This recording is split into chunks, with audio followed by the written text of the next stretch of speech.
was born with a thorn in my side, and I just dug it deeper. Worked too hard to stay alive in the game of climb the ladder. Then one day I'm in a void of darkness, fear, and more fear.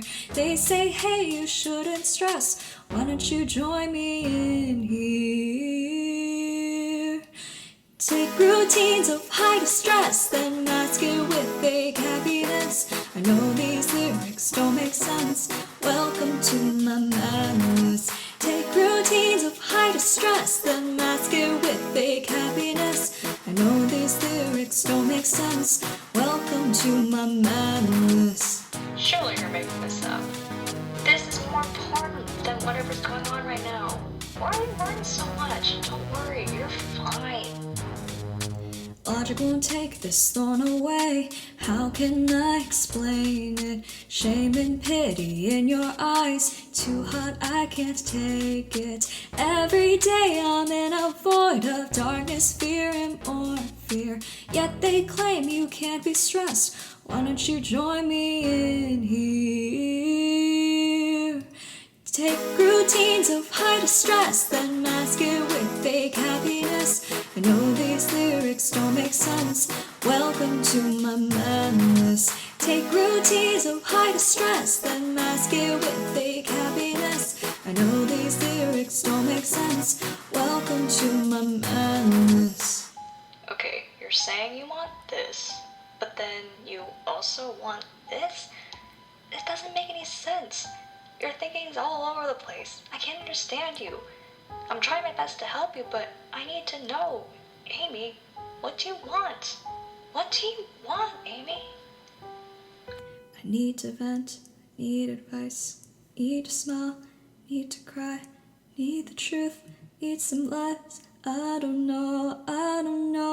Need to vent, need advice, need to smile, need to cry, need the truth, need some lies. I don't know what I need. How am I supposed to know what I need? I'm just 19. Someone please set me free from this never-ending painful disease.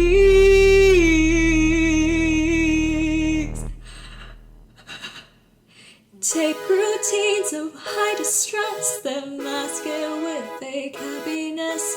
No, these lyrics don't make sense. Welcome to my madness. Take routines of high distress, then mask it with fake happiness. I know these lyrics don't make sense. Welcome to my madness.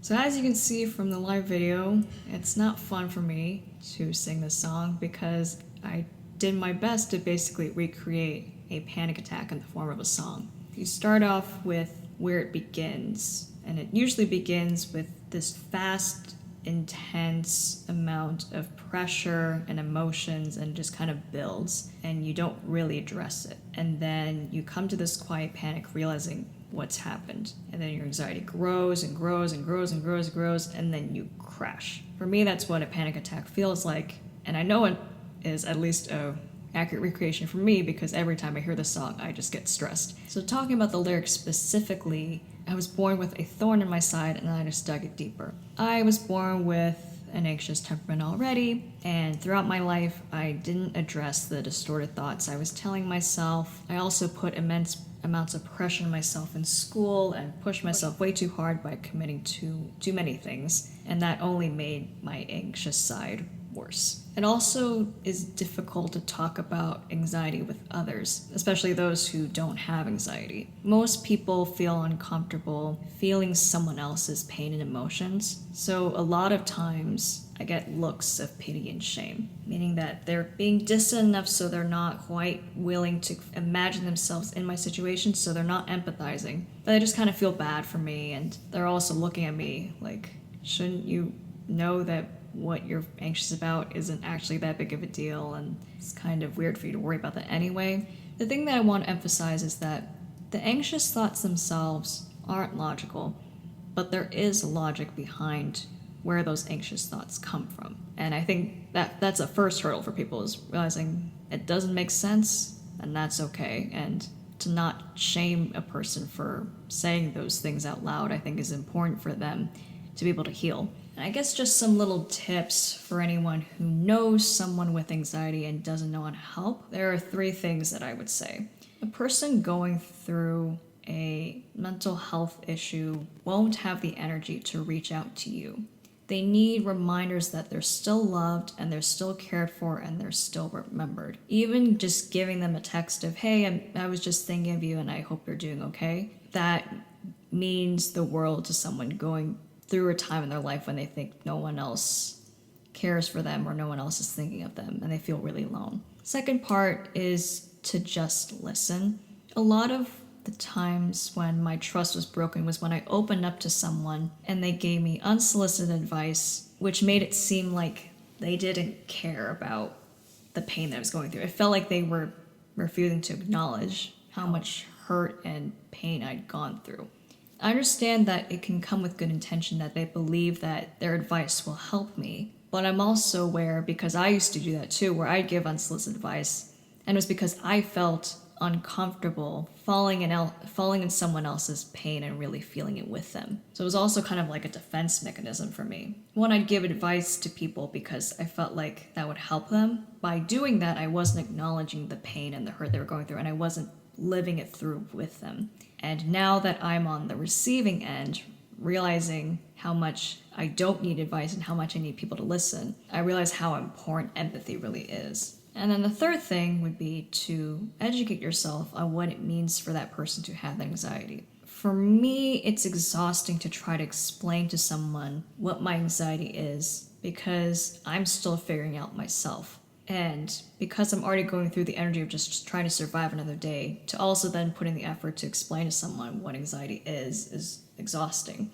So it would be incredibly helpful, I believe, for your anxious friend if you took the effort to at least look for 5 minutes through some articles about what anxiety is, what that means, so that way you can just be there to listen for them instead of being confused. And that'll also give you a better perspective on how difficult the trial that they're going through is. Those little sayings in between the song, like, there's nothing to worry about, you're fine, or what do you want? Some of those are things that I've been told, some of those are things that I've told myself, and some of them I feel like have been implied by people but not explicitly said. I used to think of anxiety as this incredibly toxic thing and I just wanted it out of me. I hated it. And I really did at the time just think it was a disease and it needed to leave, and I really, really hated that I had it. Now I'm grateful to say that I can talk to my anxious side with more ease and more comfort.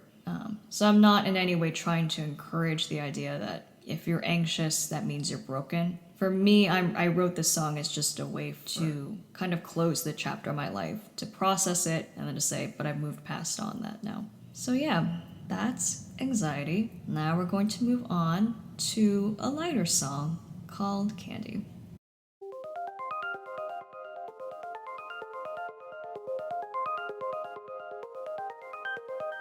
What a sweet, delectable taste. Melt away, yeah. Melt away, yeah. Irresistible to the passing eye. Who won't take 1,000 to get through the day, to get through the day? So many sellers, so many buyers. Cheap to make, expensive to buy. It's a scam, I know. It's a scam, you know. But if we're happy, it can't be bad. Candy loved by everyone, everywhere. Come on, there's plenty to share. Candy, it's lovely to see you all lined up there. You're sick from hunger, but there's no need to be aware.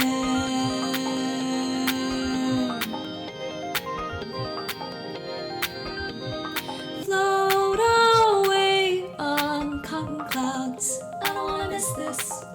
We don't wanna miss this. Join along for the special ride. Fall in love. So many sellers, so many buyers. cheap to make, expensive to buy. It's a scam, I know, it's a scam, you know. But if we're happy, it can't be bad. Candy loved by everyone, everywhere. Come on, there's plenty to share. Candy, it's lovely to see you all on it there. You're sick from hunger, but there's no need to be a candy all around. Candy pass around until you know you've drowned out the pain. Candy all around. Candy pass around until you know you've drowned out the pain. You want my candy, candy loved by everyone, everywhere. Come on, there's plenty to share. Candy, it's lovely to see you all on there. You're sick from hunger, but there's no need to be aware.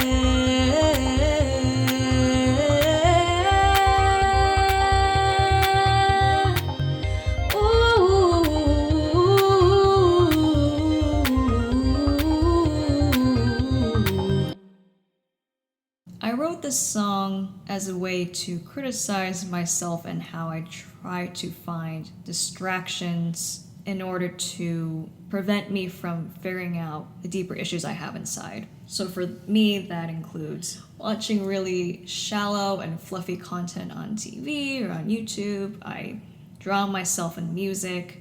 I go on social media, and sometimes that's okay in order to get through the day, but I found myself continuously delving into those 4 categories of things, and I was never figuring out why I even had anxiety in the first place.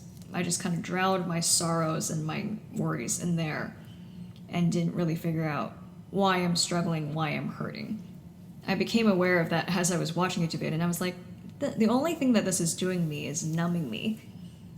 And I recognize that some delving into it sometimes is okay, but the issue is just overindulgence. And I was aware that through school, through my life, and even in my gap year, there were times where I was delving into it far too frequently, where I could have made more songs, where I could have made more mental health progress, and where I could have been contacting friends.